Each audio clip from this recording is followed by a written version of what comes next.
I'm trying to find pretty plants on the side of the road. I am happy to report today that I've found the most fabulous location under some pine trees in my backyard to be filming from. Enjoying my pumpkin spice coffee. It is super relaxing back here. I absolutely love pine trees. And if you are lucky enough to have some on your lot, you know the joy I feel. It's amazing. I love all the pine needles too. They make really good mulch, depending on if you have like some acid loving shrubs. They would absolutely benefit from putting some pine mulch down. My rhododendron being one of those, which is why I planted it underneath the pine trees. I almost said palm trees. Not in Florida, you know, and I'm really thankful for that. Although I love Florida, I love having 4 seasons. This is my favorite time of year, actually. Fall going into winter. Now, I don't love winter. I'm still trying to mentally prepare for how I'm going to deal with being inside all those months of the year and not being able to be out in the garden. So if you have any suggestions, I'm definitely open to hearing them.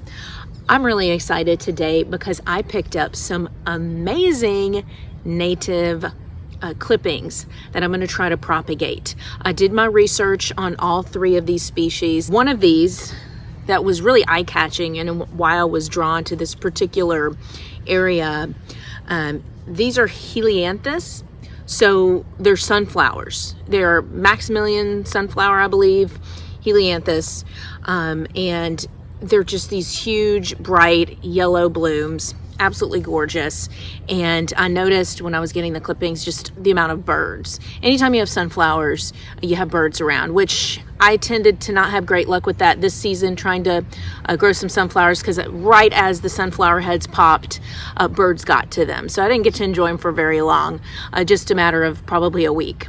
So that was a bummer, because of course they don't come back. But still definitely worth growing. These are prolific growers. I also have some thistle here. This is called Roadside Thistle, this purple. It is gorgeous. I absolutely love this plant. I cannot tell you. I just think it is so interesting.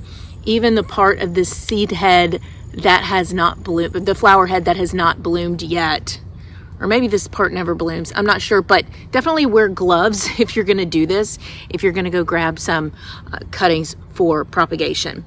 Also, a lot of you might recognize this one. I guess I'll do this. It's called Goldenrod.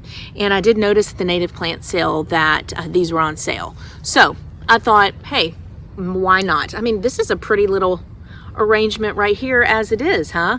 But you definitely want to put these immediately in water, and then later today I'm gonna pot these up. I definitely have some plans for my backyard area, as I've been telling you guys. Native plantings are what I'm trying to do, create a wildflower space as well in my backyard. So just in the infancy stages, but I'm really, really excited, and I cannot wait to bring you guys along on this journey. It's nice to just sit out here and just listen to the sounds of nature.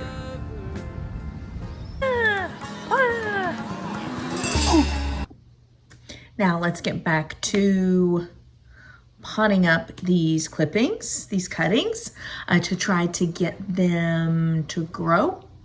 Once I get them potted, I am going to let them stay outside. Obviously, I'll see if they're putting on more growth. I assume that they would. And then of course they'll go into dormancy in the winter.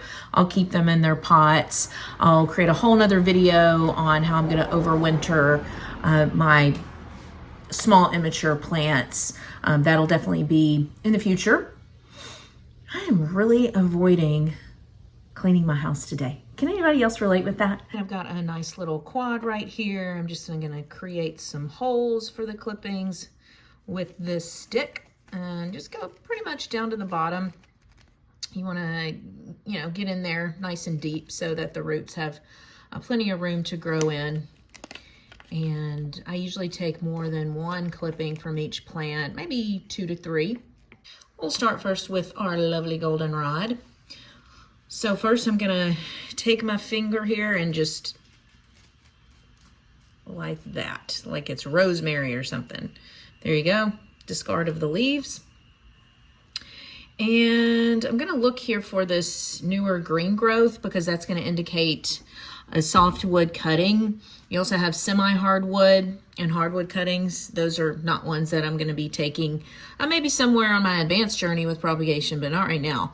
So what I'm gonna do is I'm gonna actually snip off the bloom here, the very top.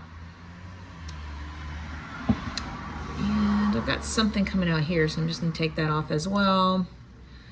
Take these leaves off. Now you do want to leave some leaves on here. I'll take the top part off here, and then I'm going to leave some of the leaves, but obviously I've got plenty of well, you know what? I don't know if this is going to work out great. I'll definitely give you guys an after to see if I had any success with this. But this is actually too long for a cutting. So what I'm going to do is I want a couple of nodes. So that's about the right length. So now I'm going to dip the end of my cutting in water and then in my rooting hormone. And then I'm gonna plop this bad boy in here into its little compartment, cover it back up with soil and hope for the best.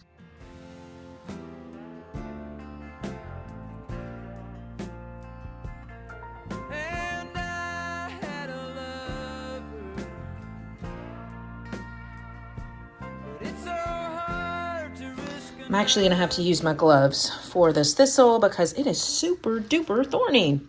I'm not sure about the success of this one. We're gonna try it.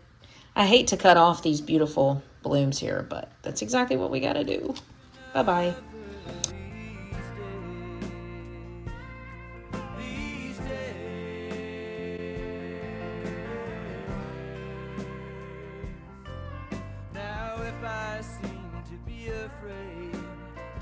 The life that I have made in song.